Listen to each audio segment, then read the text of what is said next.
Thank you, Mr. Chairman. First question is for Dr. Lubchenco. We've discussed, we're asking for $36.6 million increase in the catch shares program.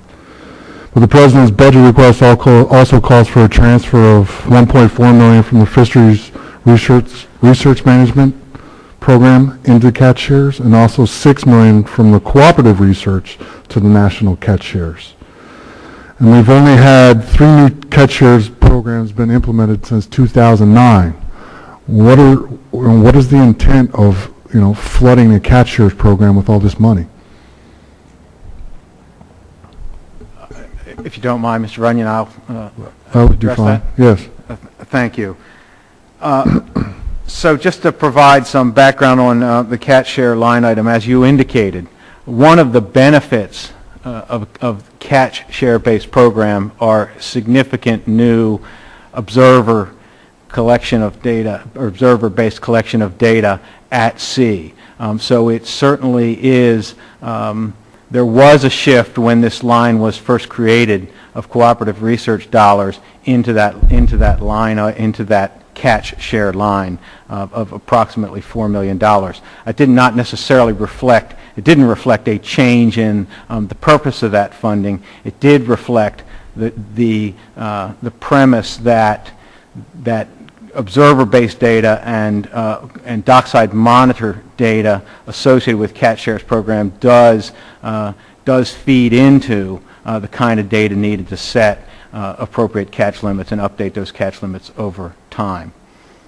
My issue, though, is as we start implementing catch shares, and I actually sat down with a group of the fishermen out of Long Beach Island, New Jersey last week when I was back in the district, and they express concern that a lot of catch shares and forcing that on people are going to push the small people out, in essence making your ability to monitor that easier by not allowing the little guy to go out and or the recreational fisher, let alone to go out and fish.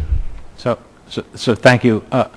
First of all, I think one of the just a couple of comments in response.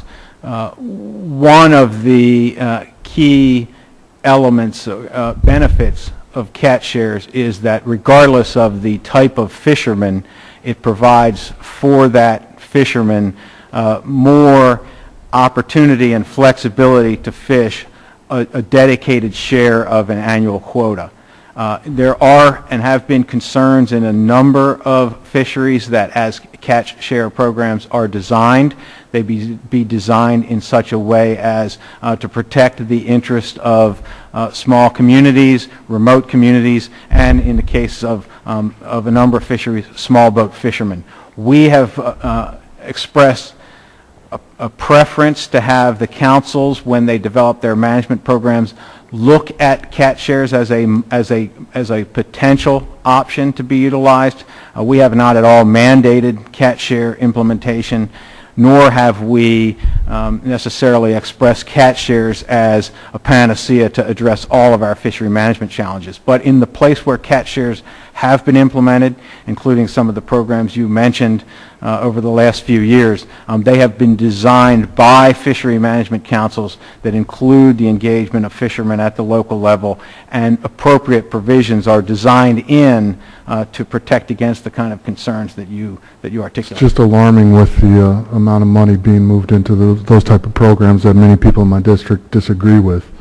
But to touch on, I know, Doctor, you've been familiar with the ICAT, and you've been involved with that for many years, and specifically we have a lot of issues with our swordfish, and we may lose our share to a lot of European countries because of, we have our regulations in place kind of restricting us because of bycatch and different, and different things.